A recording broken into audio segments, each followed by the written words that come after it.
everyone! So today, ituturo ko sa inyo kung paano ba natin maipapanalo yung ating team sa Axie. So meron tayong team ngayon ay BBP. So meron tayong bird, bees, and plant. Punta tayo dito sa ating history ng ating battle. Ayan, sa battle log natin, makikita mo. Pwede mo kasing i-replay yan. So maganda rin na nire-replay mo para maunawaan natin kung saan ba tayo nagkamali or kung meron ba tayong maling decision sa pagtira ng cards. Napababa kasi yung aking scholar ang MMR. Tinutulungan ko siya dahil kapitbahay ko lang binaman. Ayan, puro victory yan, magkakasunod yan. Ipapakita ko sa inyo ng live kung paano ko ba siya nilalaro.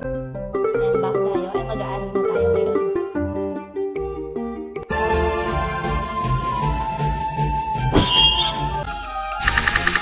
Ayan. So, meron kang 60 seconds para makapag-decide. So, kailangan mo muna tingnan or basahin yung mga cards ng kalaban. Ayan, meron siya display energy.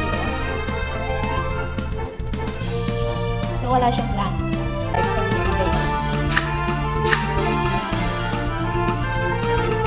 Ayan, mag-steal tayo ng energy. Kasi mas mataas yung speed yan. May plant ko.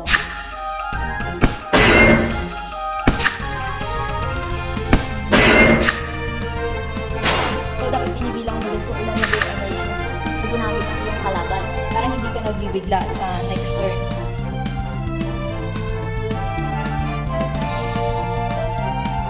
Gagamitin natin yung ating bees dahil wala tayong gamitin ng card.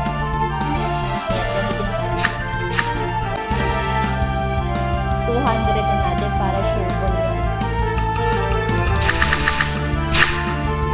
So, dapat marunong ka din ng simpleng arithmetic. Ayan. Add mo din. Ayan, mag-steal siya ng ating energy. 200 kasi 100 plus 100, 100. Pero minsan hindi rin kasi hindi rin swak talaga.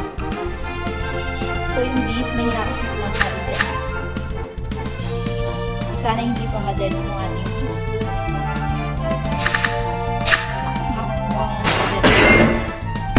Wala naman siya maisip ng energy. Gagawin na lang. Uy, buhay pa na yun.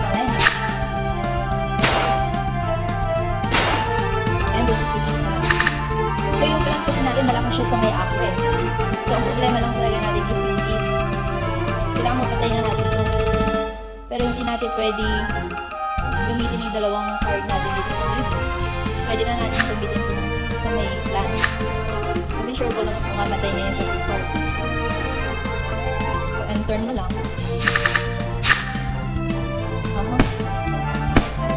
Ayan. So yung dalawang cards ng bees, magagamit na natin.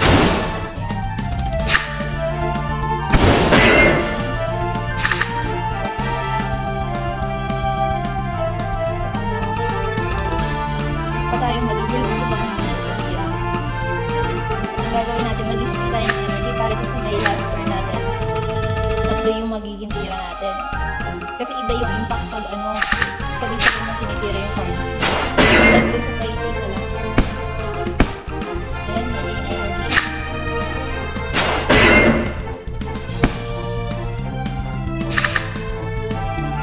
Ayan, sa tatlo na ito, gagamitin na natin dito yung pwede rin naman tayong mag-heal, pero sa akin kasi yung official heal. Kasi may hila lang naman yung apple sa plant. So, kailangan alam mo yung daan natin. Oh, man. Ano ba yan? Ganun ka na kasi yung plant natin.